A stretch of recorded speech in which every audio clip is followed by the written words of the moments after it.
guys, this is Josh here for my first vlog review, and what better way to start out? Batman vs. Superman, Dawn of Justice.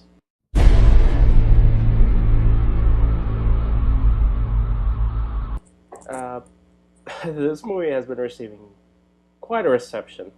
I'm sure you've all seen the Rotten Tomatoes, like the more professional reviews. I've given it a below 40%, while fans are putting it at over 90%. So, which one's right?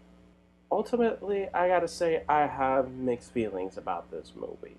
It wasn't bad by any means, but there's a lot I have wrong with it, personally. So, starting off, let's address first the thing most people were worried about, and that's Ben Affleck as Batman. Ben Affleck was first announced, everybody went crazy, whether positively or negatively. So that was the big debate. Was Ben Affleck gonna be a good Batman? I'd say he did a good job.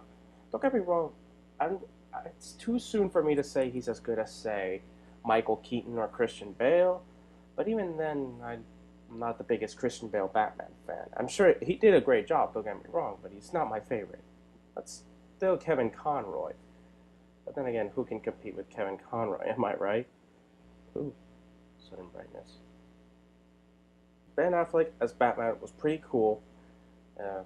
This was the more grizzled, older Batman. In fact, at one point, he even mentions that he is much older than his dad ever was. In other words, this is the old Batman, which you can tell. He's got like the white sides.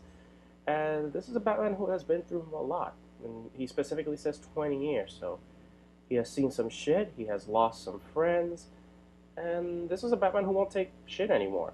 Kicking ass, taking names, and he has a bone to pick with Superman. Speaking of which, I think Superman was okay. For it to be a sequel to The Man of Steel, I thought that Superman was barely in it.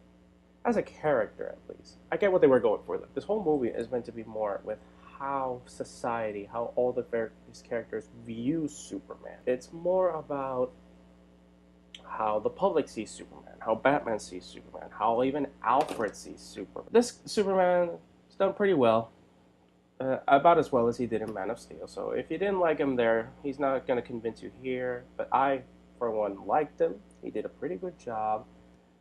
He looks like Superman to me. He is Superman to me. The other very controversial pick was Gal Gadot.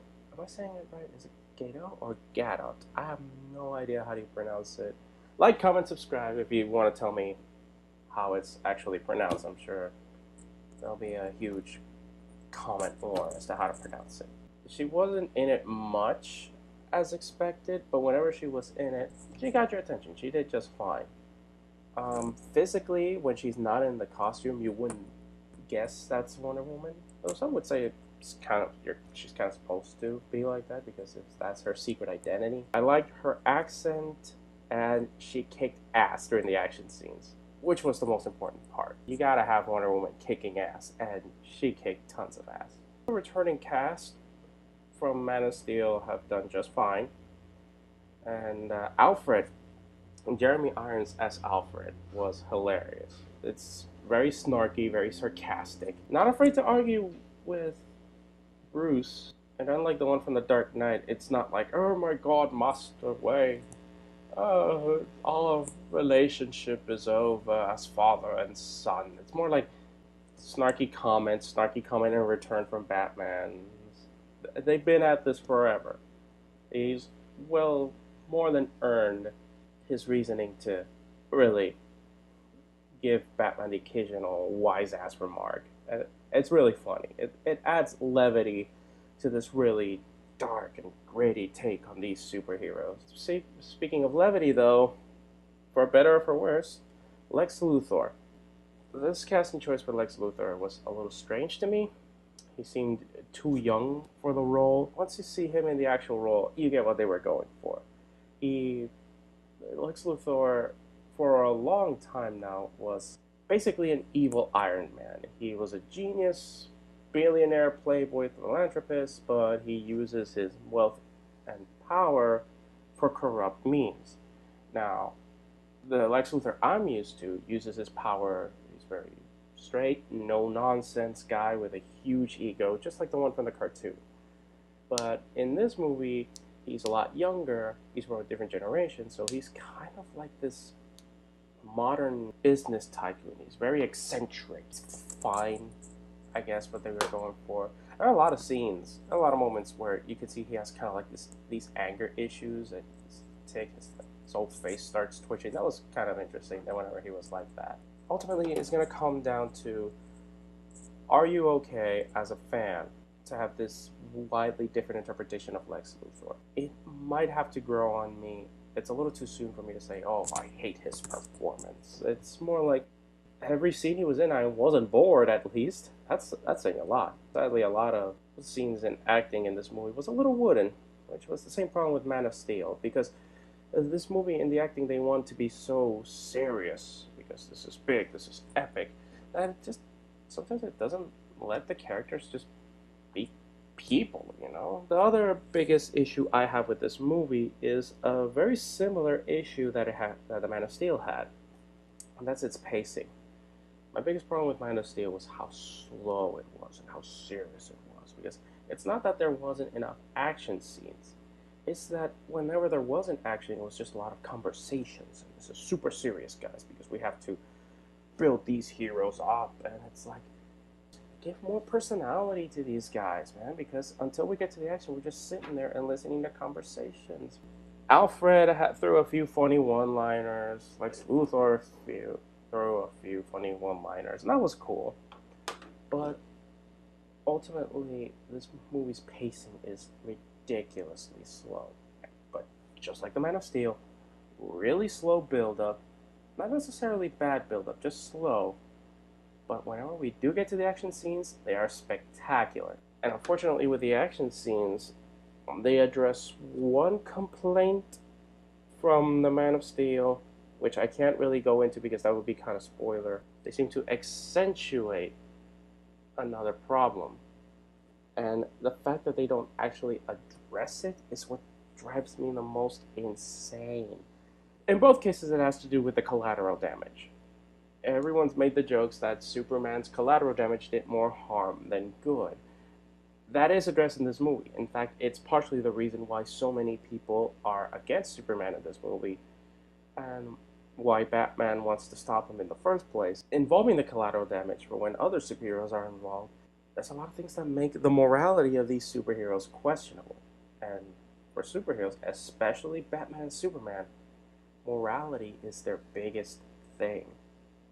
And I guarantee you that people who hate on this movie, aside from the obvious trolls and Marvel fans, DC fans that will hate on this movie will hate most of all how the morality of these superheroes is portrayed. And I gotta admit, I'm kind of upset about it, but I can't go into detail about it without getting into spoilers. But with that, man, those action scenes are amazing. Like the actual fight between Batman and Superman. Oh man, it was short. It was a little short, I have to admit, but every minute of it was pretty fucking cool. And it's like it didn't just like, oh, one of them is dominating the whole fight. No, no, both of them showed their strengths. It's like I'm not gonna get too deep into it, but it shows that if Batman didn't have a plan, Superman would mop the floor with him, even with Batman's super armor. But then Batman like outsmarts Superman every turn, but then Superman outsmarts him, and it's like, it was pretty cool. And then the final battle when we actually see Batman, Superman, and Wonder Woman together, man, I was geeking out. When the cameos, I was afraid about the cameos because, I said in a previous video, oh, they're bringing up too much. It might be, no, but they were just little cameos that didn't feel completely out of place. It did kind of feel like the movie stopped for like a minute to show them all off, but they were presented better than what I would have hoped. Like the focus was on Batman and Superman. I mean, Wonder Woman just came out in the end just so we could have the Dawn of Justice part.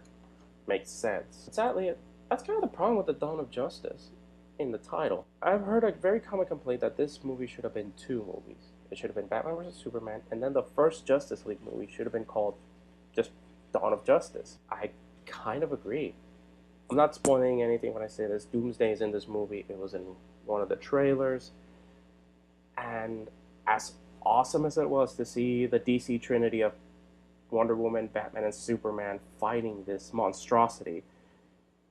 That whole thing could have been just one movie, you know. If they would have worked on the pacing and just have the entirety of the movie build up to the fight between Batman and Superman, and then at the end they get together, and then we see glimpses of Doomsday coming for the next movie, this movie could have been a lot better. Fortunately, it feels like two hastily produced scripts all cobbled together into one movie that in a lot of ways is awesome. Like, it has a lot of awesome and very memorable scenes. The action scenes are once again spectacular. The acting is pretty good. But ultimately, just the pacing is just way too off, and it's a shame. I'm not gonna act like this is the worst movie I've ever seen. I think a lot of the hate is a little too much, but at the same time, I kind of understand some of where some other people are coming from. I'm honestly not too hyped for the future of this film universe because it's just all over the place.